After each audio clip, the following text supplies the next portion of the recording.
ये हमारे सामने सेलर सेंटर खुल चुका है। यहाँ पर हमने क्या करना होता है, ओपन ऑर्डर्स में आना होता है। यहाँ क्लिक करते हैं। क्लिक करने के बाद यहाँ से जिस भी मार्केट का हमने देखना हो, अगर हम अमेरिका में काम कर रहे हैं तो हम यहाँ से अमेरिका वाले पे क्लिक कर देंगे ऑर्डर पे। तो यहाँ पर हमारे सामने एक लिस्ट आ जाएगी उस ऑर्डर की। हमने यहाँ से ऑल ऑर्डर्स को सिलेक्ट कर लेना है। जब ऑल ऑर्डर्स को सिलेक्ट करेंगे तो हमने यहाँ से रेंज 30 डेज की रखनी है। आपको पता होना चाहिए कि आप उन लोगों को रिव्यू रिक्वेस्ट भेज सकते हैं जिनको शिपिंग हुए 5 दिन हो गए हैं या जिनको शिपिंग हुए 30 से कम दिन हुए हैं। Minimum limit is 5 days, maximum limit is 30 days.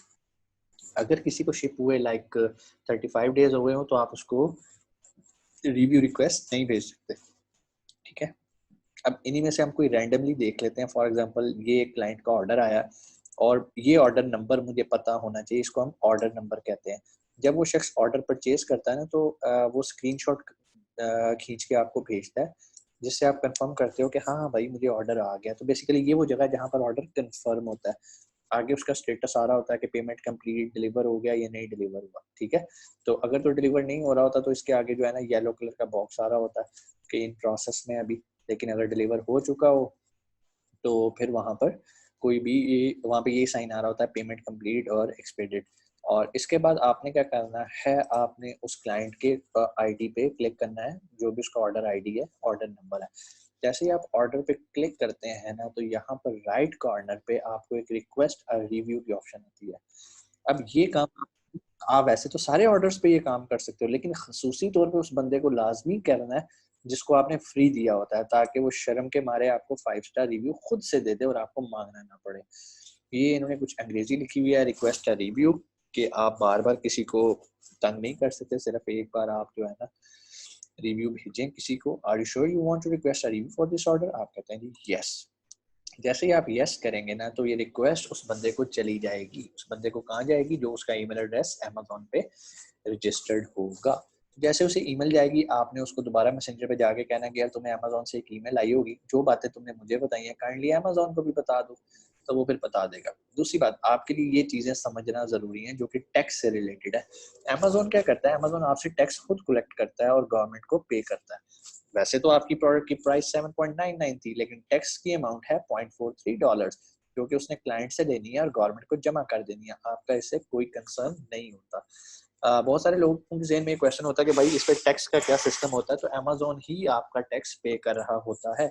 और फॉर्म 1099 आपको वो दे देता है साल के बाद, अगर आपकी सेल $20,000 से ऊपर होती है। और अगर $20,000 से कम होती है तो फिर वो आपको कोई फॉर्म नहीं देता।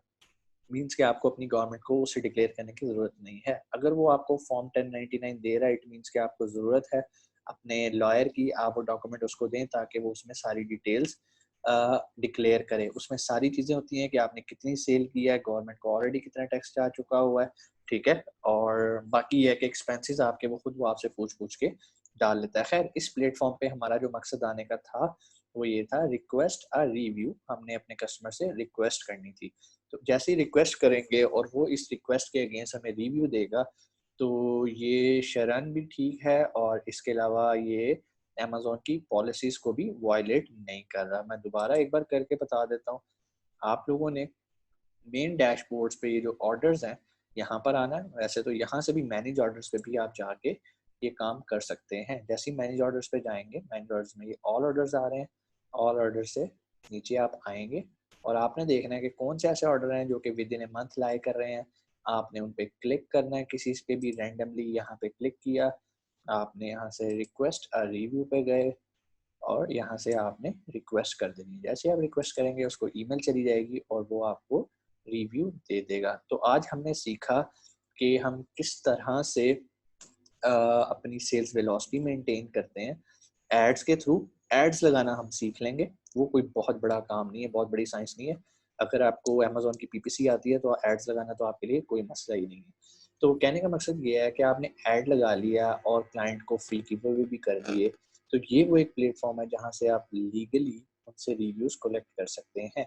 और मैं आपको एक चीज़ और भी रिकमेंड करता हूँ कि स्टार्ट में जब भी आपने काम स्टार्ट करना है, कम से कम थोड़े से रिव्यूज़ कलेक्ट कर लें इस तरह से। तो उसका फ़ायदा ये होगा कि जब आप पीपीसी कैंपेन लगाएँगे ना तो कोई शख्स भी पहले आपका सोशल प्रोफाइल देखता है।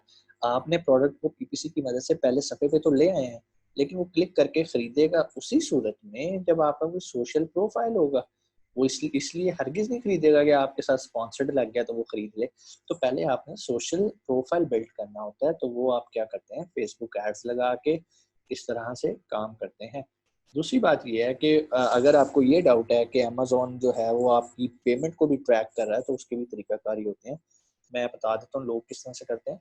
लोगों ने ना अपनी-अपनी एक वेबसाइट बनाई होती है, ठीक है?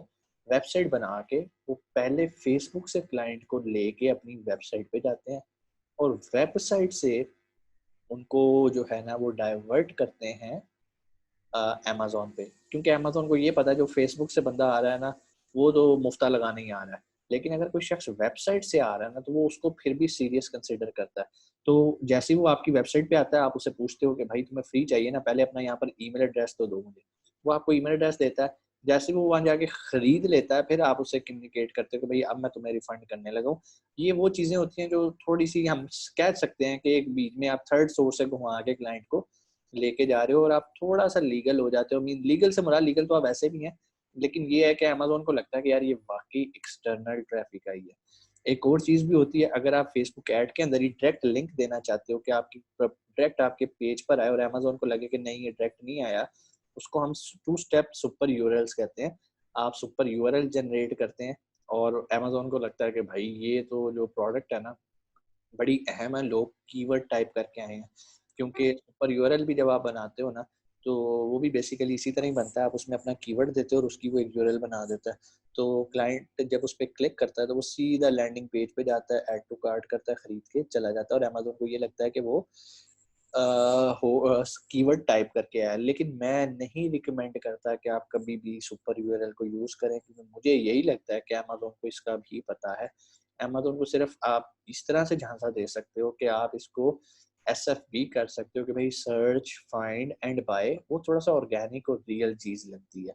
अब जिसने आपसे फ्री प्रोडक्ट लेनी है, वो इतनी तो तगो-दो कर ही सकता है ना कि जाए और आपकी प्रोडक्ट ढूँढे और खरीद ले।